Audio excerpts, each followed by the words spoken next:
নমস্কাৰ ষ্টুডিঅ'ত মই কন্দৰ্প গগৈ দিনটোৰ বহুকেইটা গুৰুত্বপূৰ্ণ বাতৰি সামৰি লৈ আহিছোঁ আমাৰ বিশেষ বুলেটিন।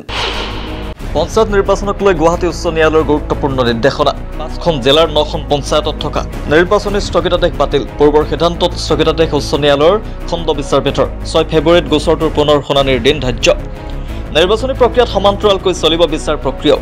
9খন পঞ্চায়তৰ আবেদনৰ ভিত্তিত খণ্ড বিচাৰপীঠৰ সিদ্ধান্ত। সামগুৰিত গৰু চুৰলৈ লক্ষ্য কৰি আৰক্ষীৰ গুলীচালনা। সামগুৰিৰ ভগামূৰত সংঘটিত হৈছে এই ঘটনা। গৰু চুৰিৰ লগত জড়িত ভগামূৰৰ ছাইদুল ইছলামৰ বাসগৃহত চুৰি গৰুৰ বিৰুদ্ধে অভিযান চলাবলৈ গৈছিল আৰক্ষীৰ দল। আৰক্ষী অহাৰ উমান পাই ছাইদুল ইছলাম পলায়ন কৰিবলৈ লওঁতেই আৰক্ষীয়ে শূন্যলৈ গুলীচালনা কৰে। আনহাতে ছাইদুল ইছলামৰ বাসগৃহৰ পৰা 3টাকৈ গৰু উদ্ধাৰ কৰাৰ লগতে আটক কৰে ছাইদুল ইছলামক আৰক্ষীয়ে। মিয়াৰ বিৰুদ্ধে গৰজিল জাতীয় সংগ্ৰামী সেনা। মিয়াৰ চোলা ভাঙি চেলে গাত কাটাতাৰৰ দাগ ওলাব। বেৰি সুপি থকা জাতিৰ আমি অতপালি সহ্য নকৰোঁ। মিয়াৰ উদ্ভণ্ডালি অতপালি আমি সহ্য নকৰোঁ। উজনিৰ পৰা আকৌ মিয়া খেদাৰ হুংকাৰ। ঢকুৱাখনত দলং নিৰ্মাণৰ দাবীত প্ৰতিবাদ ৰাইজৰ। লোক নিৰ্মাণ বিভাগৰ ঢকুৱাখানা আৰু নৱবৈশ্যা ক্ষেত্ৰীয় সংমণ্ডলৰ অন্তৰ্গত মাহনিবাৰী চেনিমাৰী পথত চিগাত এখন স্থায়ী দলং নিৰ্মাণৰ দাবীত আজি তীব্ৰ প্ৰতিবাদ সাব্যস্ত কৰে চেনিমাৰী গাঁওবাসীয়ে। পথটোৰ চিগা অংশত দলং নিৰ্মাণৰ পৰিৱৰ্তে নিৰ্বাচনী চমক সৃষ্টি কৰি পথ মেৰামতিৰ ব্যৱস্থা কৰাত ৰাইজে ঠিকাদাৰক কাম কৰিবলৈ নিদি খেদি পঠিওৱাৰ লগতে পথৰ পৰিৱৰ্তে দলং নিৰ্মাণৰ দাবী জনায়। ৰঙিয়াৰ শিক্ষক প্ৰশিক্ষণ মহাবিদ্যালয়ৰ প্ৰাক্তন শিক্ষাৰ্থী সমাৰোহ। ৰঙিয়াৰ শিক্ষক প্ৰশিক্ষণ মহাবিদ্যালয়ৰ প্ৰাক্তন শিক্ষাৰ্থীসকলে দীৰ্ঘদিনৰ মূৰত একত্ৰিত হৈ আয়োজন কৰিছে সমাৰোহৰ। প্ৰথম শিক্ষাদান কাৰ্য আৰম্ভ কৰা ৰঙিয়াৰ ঐতিহ্যমণ্ডিত শিক্ষক প্ৰশিক্ষণ মহাবিদ্যালয়ে 37টা বছৰ অতিক্ৰম কৰিলে। এই মহাবিদ্যালয়খনত পাঠ্যক্ৰম গ্ৰহণ কৰা প্ৰায় সংখ্যক শিক্ষাৰ্থীয়ে কৰ্মসংস্থাপন অৰ্জন কৰিছে। শিক্ষক অধ্যাপক বৃত্তিৰ উপৰিও শিক্ষা বিষয়া, বেংক প্ৰশাসন বা অন্যান্য ক্ষেত্ৰতো তেওঁলোকে পাৰদৰ্শিতা প্ৰদৰ্শন কৰিবলৈ সক্ষম হৈছে।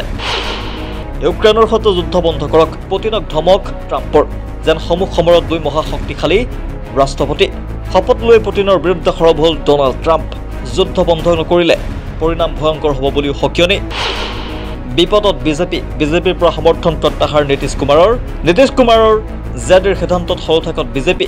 গাদী হেৰুৱাব নেকি বিজেপিয়ে? মণিপুৰত বিজেপি শাসিত এন বীৰেন সিং চৰকাৰৰ পৰা সংত্যাগ কৰিলে নীতিশ কুমাৰৰ জেডিয়ে। সমৰ্থন প্ৰত্যাহাৰ কৰা কাৰ্যক লৈ দেশজুৰি তীব্ৰ চৰ্চা।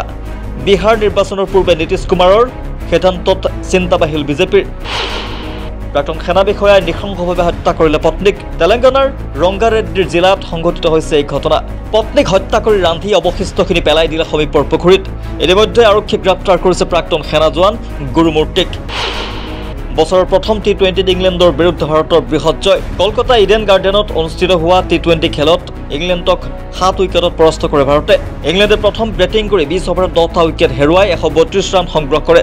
ভাৰতীয় দলটোৱে 12.5 অভাৰতেই 133 ৰান কৰি বিজয় সাব্যস্ত কৰে।